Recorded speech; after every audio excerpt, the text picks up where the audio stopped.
नमस्कार बच्चों। आज हम पढ़ने और समझने वाले हैं क्लास 8 हिंदी की हमारी असेसमेंट वर्कशीट नंबर 4 यानी आंकलन कार्यपत्रक संख्या 4 को।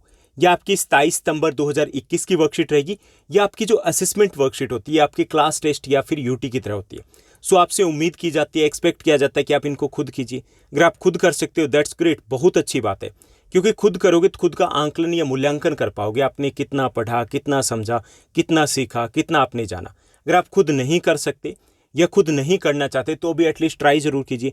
पहले आप इस असेसमेंट वर्कशीट को खुद सोल्व कीजिए, उसके बाद अपने आंसर्स, अपने सॉल्यूशन को आप इस वीडियो के साथ मैच कर सकते हो या फिर टैली कर सकते हो। Let's begin. चलिए शुरुआत करते हैं हम आज की इस असेसमेंट वर्कशीट नंबर 4 की।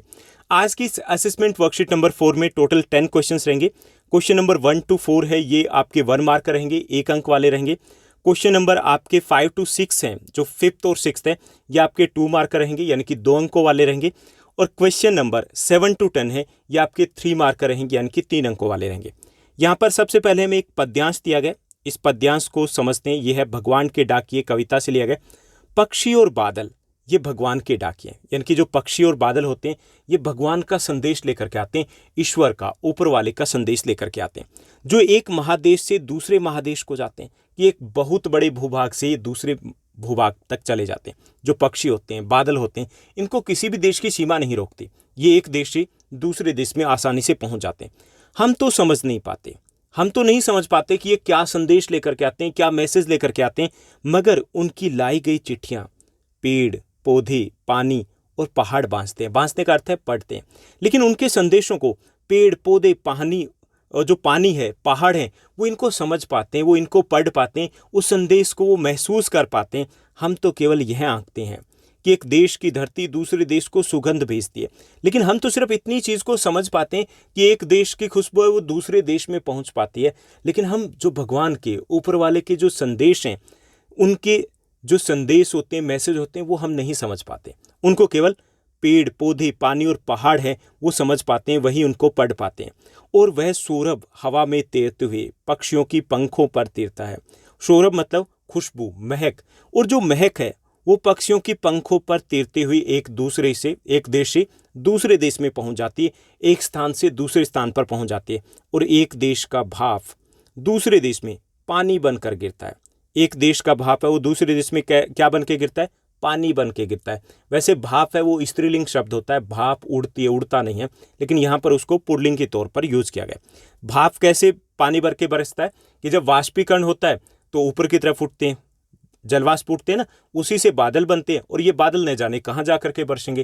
तो एक देश से वाष्पीकरण होगा तो दूसरे देश में जाकर के बारिश होती है। तो यहाँ पर इस कविता के द्वारा संदेश दिया गया, आपसी एकता का संदेश दिया गया कि पूरा विश्व है, पूरी पृथ्वी है, वो एक है, हम सभी आपस में एक दूसरे से जुड़े हुए हैं। अब इसी पर आधारित है हमारे आज के प्रश्नोत्तर। चलिए उनको हल करते हैं। तो यहाँ पर हमें टोटल 10 प्रश्न दिए गए जिनको हमें हल करना होगा। चलिए पहले प्रश्न को देखते हैं। पहला हमारा प्रश्न दिया गया कि धरती शब्द का विलोम शब्द क्या होगा। तो धरती का विलोम शब्द होगा आसमान। ठीक, आकाश कह सकते हो आप इसको, आकाश या आसमान या गगन भी कह सकते हो, नभ भी कह सकते हो। दूसरा सौरभ जो शब्द है उसका अर्थ क्या है? सौरभ शब्द का अर्थ होता है सुगंध या महक या फिर खुशबू। उसके बाद तीसरा हमारा प्रश्न दिया गया, तीसरा प्रश्न है भाप शब्द का लिंग लिखिए। तो भाप स्त्रीलिंग शब्द होता है। भाप उड़ती है, भाप उड़ता नहीं है। ओके, भाप गर्म होती है, गर्म होता नहीं है। होती है ना, गर्म होती है, भाप गर्म थी, गर्म था नहीं होता। तो ये स्त्रीलिंग शब्द है, हालांकि इस कविता में इसको पुल्लिंग के तौर पर यूज किया गया। उसके बाद चौथा हमारा प्रश्न रहेगा, चौथा प्रश्न दिया गया चिट्ठी शब्द का बहुवचन क्या होगा। तो चिट्ठियां होगा। ओके, पांचवा हमारा प्रश्न दिया गया, पांचवें प्रश्न को देखते हैं। ऊपर के पद्यांश में से 2 संज्ञा शब्द चुन करके हमें लिखना है। संज्ञा शब्द क्या होते हैं?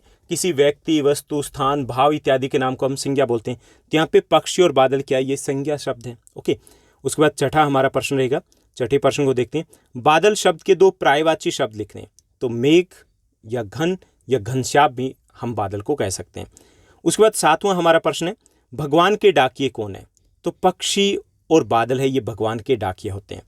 आठवां हमारा प्रश्न दिया गया, आठवां प्रश्न है कि भगवान के डाकिए द्वारा लाई गई चिट्ठियां कौन बांसता है।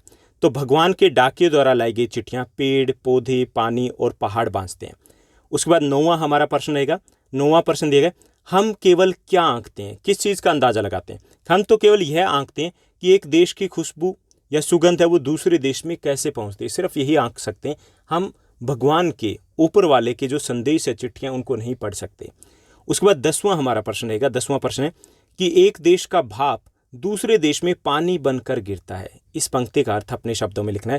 तो इस पंक्ति का अर्थ यह है कि एक देश से वाष्पीकरण होता है जिससे बादल बनते हैं और ये बादल कहीं किसी दूसरे देश में जाकर के बारिश करते हैं। तो इसका अर्थ यही होगा कि एक देश का भाप है वो दूसरे देश में पानी बनकर गिरता है। तो ये थी हमारी आज की असेसमेंट वर्कशीट नंबर 4, जो काफ़ी आसान थी। आपकी बाकी की असेसमेंट वर्कशीट है वो भी आज शाम तक आपको मिल जाएगी। ओके, वेट कीजिएगा और आपको ये वर्कशीट, असेसमेंट वर्कशीट है, इनके सॉल्यूशन है सारे रिटर्न में मिलेंगे। बाकी वर्कशीट है जो आपकी इस वीक की, वो भी कल मॉर्निंग तक आपकी सारी रेडी हो जाएगी। तो अगर आपको ये वीडियो, ये वर्कशीट अच्छी लगी थी, इस वर्कशीट को लाइक करना है, अपने क्लास के ग्रुप में शेयर करना, अपने फ्रेंड्स के साथ शेयर करना, आप स्टेटस पर भी लगा सकते हैं। आज के लिए बस इतना ही। Thank you, bye bye, have a nice day. मिलते हैं नेक्स्ट वीडियो में।